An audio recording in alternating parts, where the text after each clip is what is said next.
Assalamualaikum warahmatullahi wabarakatuh. Waalaikumsalam warahmatullahi wabarakatuh.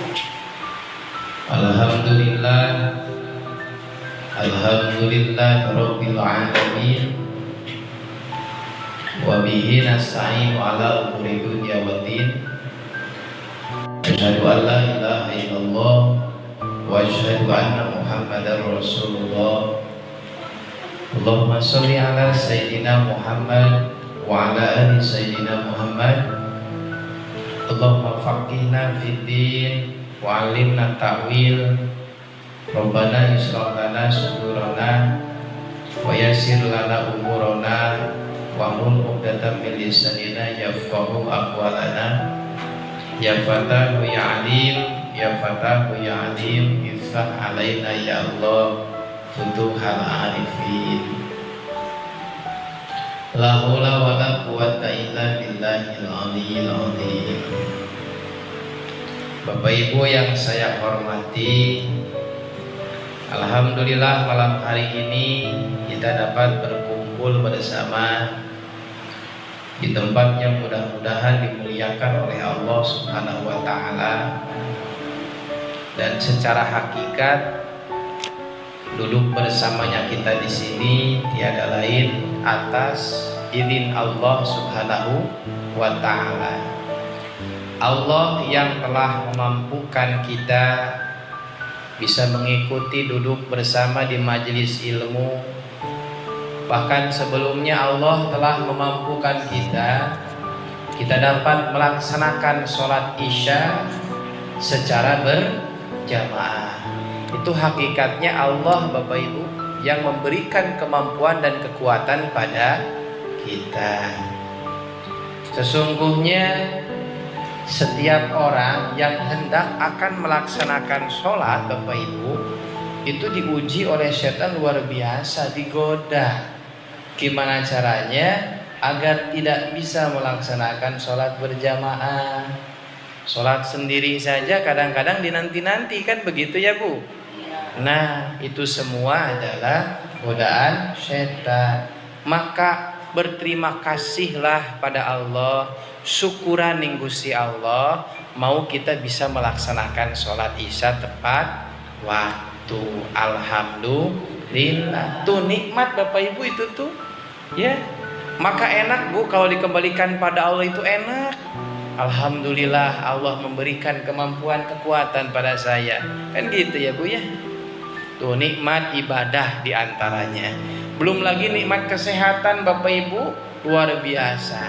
Allah berikan kesehatan yang melimpah. Mata masih bisa melihat ya Bu ya. Masih bisa melihat ya Bu? Jelas Bu. Bu bisa lihat jelas. Nah, apalagi yang merah-merah uang ya. Jelas bisa. Oke. Wah, mendadak hijau. Itu nikmat yang sangat luar biasa. Maka betul kata ulama, nikmat Allah itu tak terhitung, saking akeh Bu, banyak Pak ya. Nah, berikutnya sholawat dan salam Bapak Ibu, mudah-mudahan saya tak bosan untuk mengajak dan menyampaikan. Mudah-mudahan kalimat sholawat yang kita bacakan setiap saat itu bisa istiqomah ya. Lisan kita basah menuturkan kalimat sholawat yang dihaturkan pada Nabi Muhammad Sallallahu Alaihi Wasallam. Berharap dengan untayan sholawat yang kita baca, maka kita berhak mendapatkan syafaat Rasulullah Sallallahu Alaihi Wasallam. Oleh syafaat itu wis peragat beres Bu, aman ya. Nabi Muhammad memberikan syafaat atas izin Allah pada kita. Enak ya, kehidupan bahagia yang akan didapatinya itu di dunia, belum nanti di akhirat. Wis lah pokoknya lamunan wis oleh syafaat, orang tersebut akan merasakan kebahagiaan. Kemudahan-kemudahan akan datang secara bertubi-tubi pada orang tersebut. Kemudian orang yang mendapatkan syafaat di saat diuji oleh Allah, ya, orang akan merasakan ketenangan dan tersadarkan secara sendirinya, oh ini adalah ujian dari Allah. Tuh, apalagi orang yang hidup di dunia itu Bapak Ibu ya, orang yang hidup di dunia itu kan sebetulnya sedang diuji. Lil ibtila kata ulama. Orang yang hidup diciptakan di bumi ini itu tiada lain untuk diuji, dicoba. Maka kita berharap pada Allah, mudah-mudahan kita termasuk orang-orang yang bisa melewati ujian-ujian. Amin, Allahumma amin. Bapak Ibu yang saya hormati, sebelum istighosah, nah malam ini kan istighosah Bu ya. Nah sebelumnya ada beberapa materi yang akan kita kaji terlebih dahulu. Nah ini kemarin itu pembahasan malam Selasa kan banyak kita bahas seputar perbuatan-perbuatan yang tidak disukai oleh Allah ya, kecurangan misalkan ya, dan lain sebagainya. Nah malam hari ini temanya adalah terkait penyakit hati. Nah ini penyakit hati. Apa saja penyakit hati itu Bapak Ibu? Ada yang tahu? Nah, kalau penyakit fisik sih banyak Bu ya. Bisa didiagnosis oleh dokter. Sipulan sakit apa? Emplu misalnya ya. Watuk, panas, meriang, kun penyakit fisik. Dan sangat cepat terasa oleh orang yang merasakan penyakit tersebut. Ini fisik. Tapi lamunan penyakit hati, wah, kadang-kadang orang yang mengidap penyakit tersebut tidak tersadarkan, malah orang lain yang merasakan. Anak iri, dengki, sombong, apa maning? Maning Bu? Ya sebangsa ya Bu ya. Nah kali ini dalam pembahasan kita yang akan dibahas adalah hasad. Apa? Hasad. Itu bahasa Arabe hasad Bu. Ning Kamus Al-Munawwir, hasad niku secara bahasa adalah ishtaha ma li ghairihi. Nah, dalam kamus bahasa secara etimologi hasad itu artinya ishtaha ma li ghairihi. Apa artinya? Menginginkan sesuatu yang lain. Ishtaha ma li ghairihi itu artinya menginginkan sesuatu yang lainnya. Nah, lamunan menurut bahasa Indonesia, dalam kamus bahasa Indonesia Kibu, hasad itu apa sih artinya? Artinya hasad adalah dengki. Nah, penyakit hati yang populer sering kita dengar itu ada iri, ada dengki. Apa bedanya Bapak Ibu? Ada yang tahu? Yang bisa jawab dapat hadiah. Ada iri, ada dengki, ada sombong. Ada apa lagi? Besar kepala, apa nih? Ya, kalau iri secara istilah menginginkan kedudukan apa yang dirasakan oleh orang lain, itu iri. Menginginkan atau menginginkan memiliki sesuatu yang dimiliki oleh orang lain, itu namanya iri. Nah, kalau dengki, nih dengki. Apa?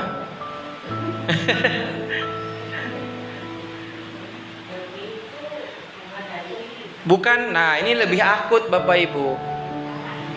Ari hasad menurut istilah Kibuya mengharapkan hilangnya kenikmatan pada seseorang, baik itu nikmat keagamaan maupun nikmat keduniaan. Kalau iri Bu ya, itu menginginkan sesuatu yang dimiliki oleh orang lain. Orang lain misalkan mendapati kesuksesan, pengen kayak si itu. Nah itu tuh, itu iri. Tapi kalau dengki lebih parah, menginginkan memiliki sesuatu yang dimiliki oleh orang lain, tapi tidak cukup dengan itu, berharap dia bisa jatuh, berharap dia bisa lebih rendah dibandingkan saya. Nah itu dengki. Ya, bukan ingin bukan ingin seperti dia saja, tapi ada harapan gimana caranya dia jatuh. Itu namanya dengki. Nah, ini penyakit, hati-hati Bapak Ibu. Itu secara definisi bahasa dan istilah. Menginginkan sesuatu yang dimiliki oleh orang lain, ya, bahkan secara istilah maknanya menginginkan sesuatu yang dimiliki oleh orang lain dan tidak cukup dengan itu. Gimana caranya orang tersebut bisa jatuh lebih rendah dibandingkan dirinya? Itu namanya dengki. Bahkan ada dua, dengki terhadap kenikmatan agama yang dirasakan oleh orang lain dan dengki terhadap kenikmatan dunia yang dirasakan oleh orang lain. Tanya pada diri kita masing-masing, apakah dalam diri kita itu ada iri atau ada dengki?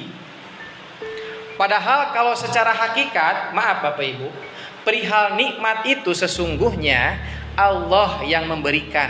Betul? Nikmat, jatah hidup, jatah rezeki, jatah fasilitas dunia itu sudah ditentukan sama Allah. Betul tidak Bapak Ibu?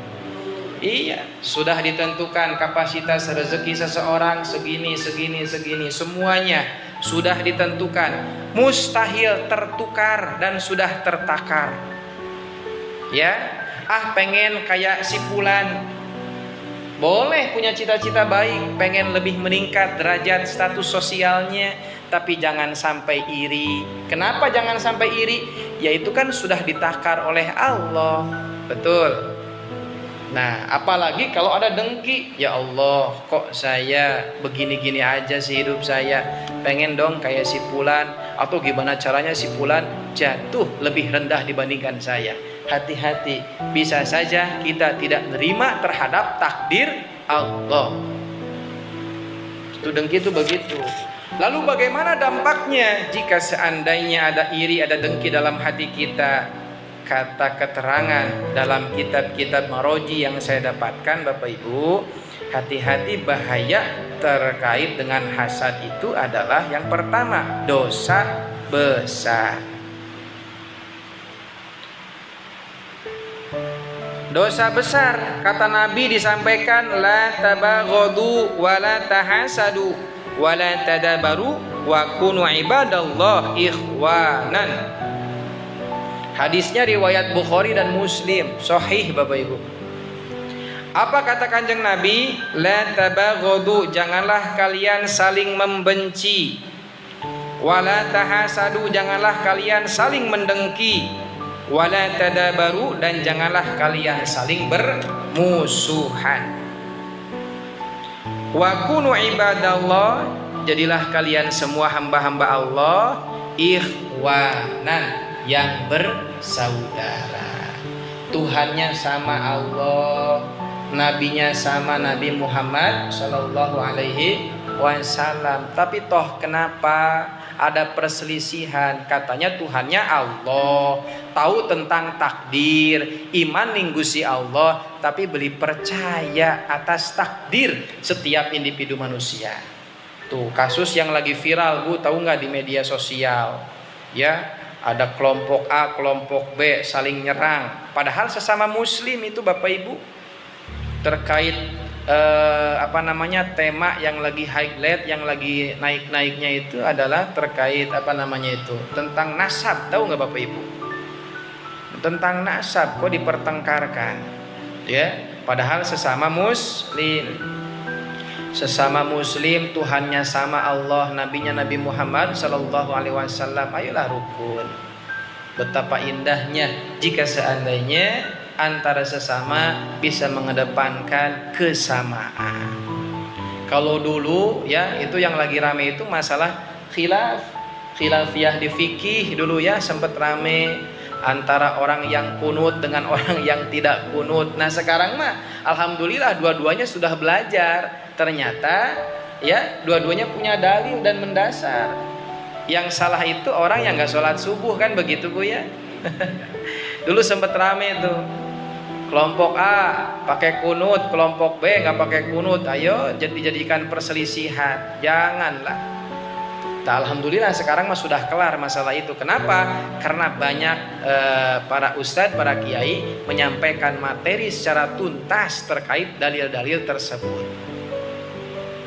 iri, dengki, hasud, banyak. Nah, biasanya terjadi juga, maaf ini saya agak kaitkan dengan kasus politik, ya. Setelah pemilihan, wah ini suka rame tuh ya. Kelompok A, kelompok B, beli terima sing menang siapa-siapanya. Oh, sedilat maning anak pemilihan kubu misalnya Buya, kepala desa, aja sampailah pertengkaran begitu gara-gara beda pilihan. Bapak Ibu yang saya hormati, perihal iri, dengki, hasad itu yang pertama dampaknya akan menyebabkan dosa besar. Apalagi ya kalau secara hakikat kita tidak menerima takdir Allah.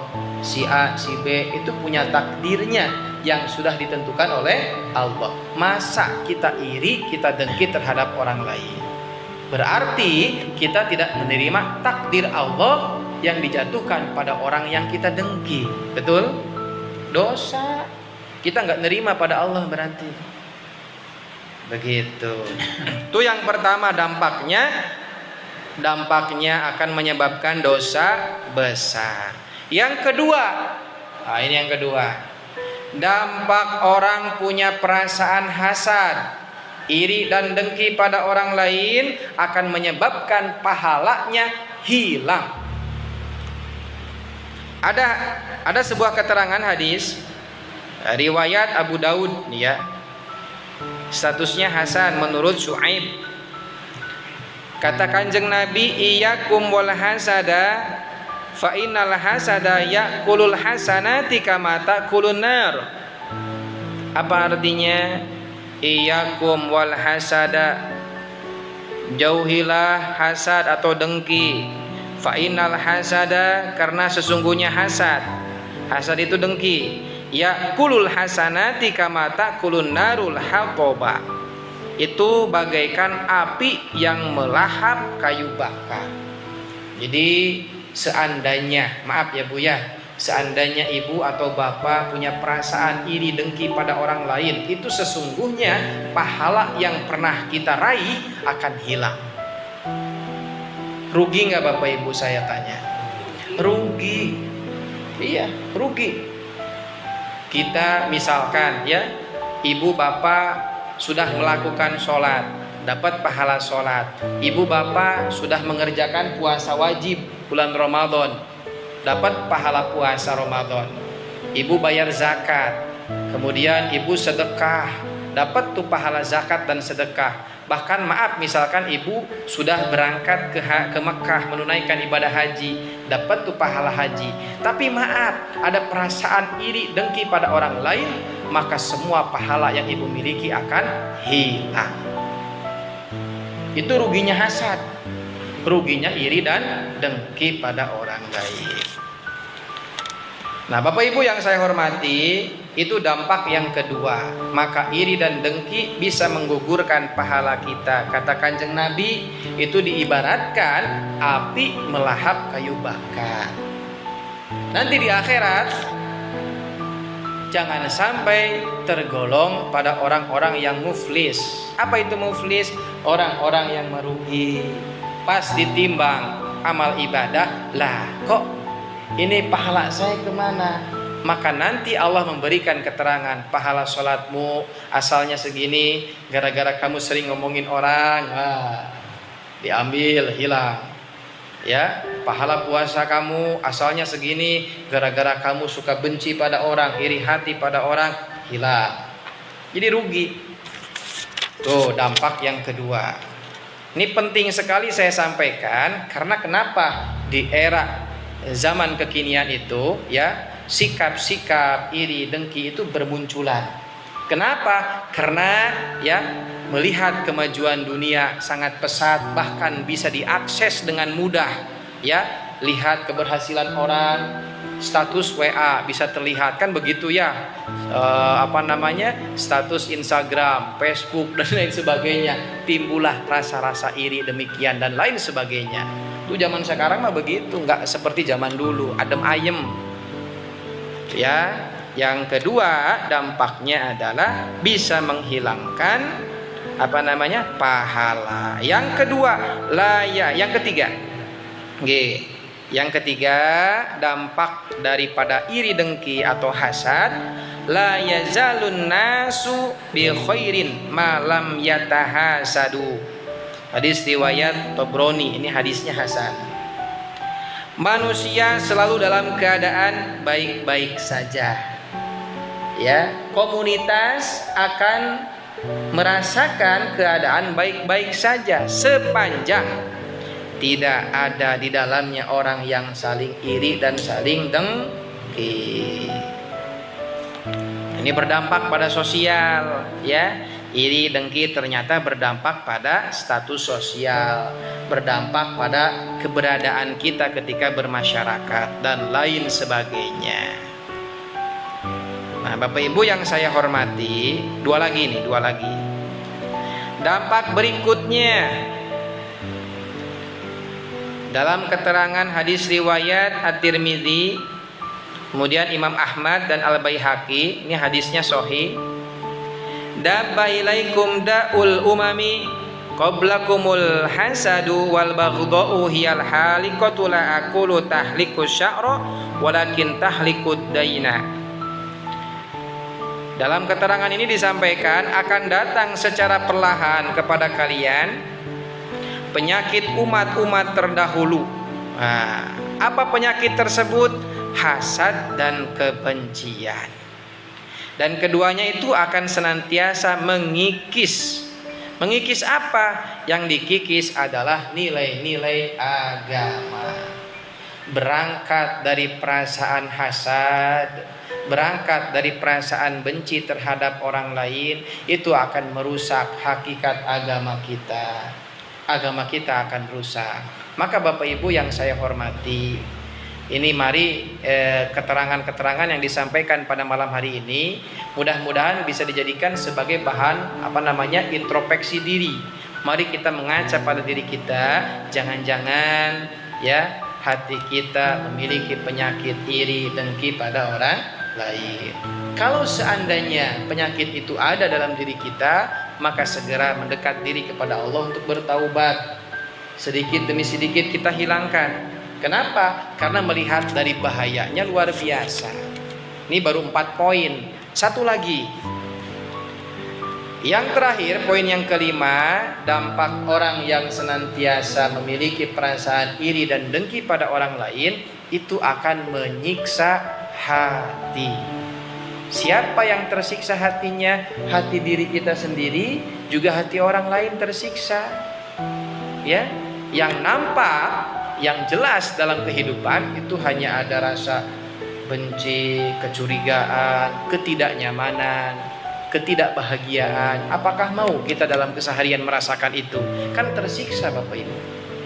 Nah, oleh karenanya dalam keterangan ini yang disampaikan pada malam hari ini, ya, mudah-mudahan bisa memberikan referensi dalam kehidupan kita sehingga kita dapat meningkatkan kualitas kehidupan kita, sehingga nilai-nilai dalam kehidupan kita semakin baik.